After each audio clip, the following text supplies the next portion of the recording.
So in this video, I'm going to be showing you the absolute best PvP Necro build. I'm going to go through why, and I'm going to show you some footage as to why, and kind of explain how to use it. First thing you need to understand is what skills to use. We're going to be using these 4 skills. We're going to be using Wraith Form, we're going to be using Bone Spikes, we're going to be using Bone Armor, and we're going to be using Bone Wall. Now, I use Soulfire for this as well, but you can also use Bone Spear. The basic attack doesn't matter too much. There's an argument to be made for either one, but for this version of the build, we're going to be going with Soulfire. Now, once you have these skills enabled, you're going to need certain legendary items in order to make the skills actually viable. So we're going to be using the following skills. We're going to be using the No Mouth Face Helmet. That is going to make the Bone Spikes go into a triple line and be an instant cast instead of having to charge, and also give you 2 stacks of them. Okay, on top of that, the shoulders, we're going to change these. We're going to put these to a Gravedirt's Weight. This makes the Bone Armor ability now make you where you grant immunity to all effects which knock you out of your position. So now you're immune to that. And you can put the shield on just like that, and now you have the immunity there. We're going to move on to the weapon. Actually, we'll talk about the weapon and the shield last because there's variance in this. For the chest plate, though, you're going to want the backbone. The backbone's human's backbone is going to do this, which gives you a knock-up as well as a slow around. You can also ignite it with Soulfire, which is the shield, which will make it burn with damage. And then we'll talk about the shield because that's the one that I just used. You can ignite the Bone Wall using Pyre's Allure, which leaves the weapon to be available for this one here. I don't know how to pronounce this, okay? But basically, the Wraith Form leaves an effigy behind. And the reason we take this one is it can distract the AI when you're running away from the Wraith Form. You can leave behind sort of this little guy, and the auto attack abilities can hit that and kind of mess it up. Doesn't really matter in PvE because this is a PvP build, okay? Now, the pants we're going to be taking are Proximo Fear, and this causes fear as well as damage. The damage is substantial, and the fear is actually a crucial part of this build. This build is what I would consider a 0 DPS build or a zDPS PvP build. The entire point of this is to continually be able to crowd control your enemies in a PvP area. I'm going to get into a PvP match and now give you an example of this.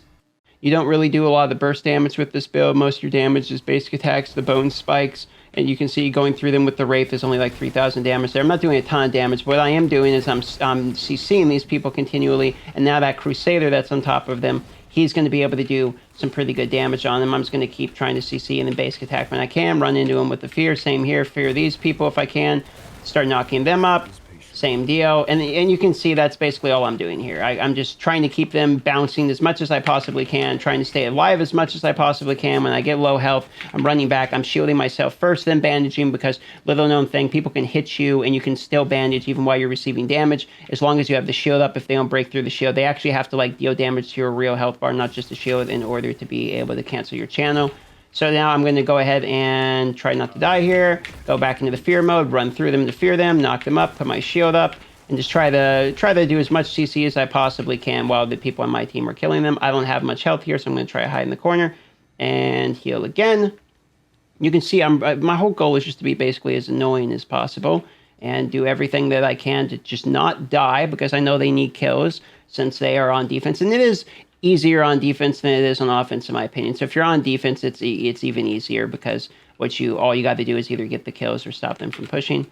I see that person right there is doing the same type of build I am, you can see, and then I get a fear on him, get a fear on him, and I'm going to try this guy's got the good wings, so I know he's strong, so I'm going to try to CC him as long as I can, and then shield my teammates, and it looks like they got him there, and then he's probably in the middle, like raging really hard, and I'm just going to fear that guy. And you can see I'm not really doing the damage, I'm not really getting the kills. I'm getting a lot of assists. When I see people grouped up like what's coming here, I keep an eye on my mini-map, and I try my best to prepare and get CC in a row like this. See, I see where they're at, so I try to line up my cone damage in a way that I can hit more than just one of them. And then I try to get it. I'm going to die here probably, but let's see. Can I get Wraith Form up in time? So I come up from the cheat death and Wraith Form, get that fear on that guy. Oh, I missed the fear on that guy. So I'm just going to run away here, try to heal again.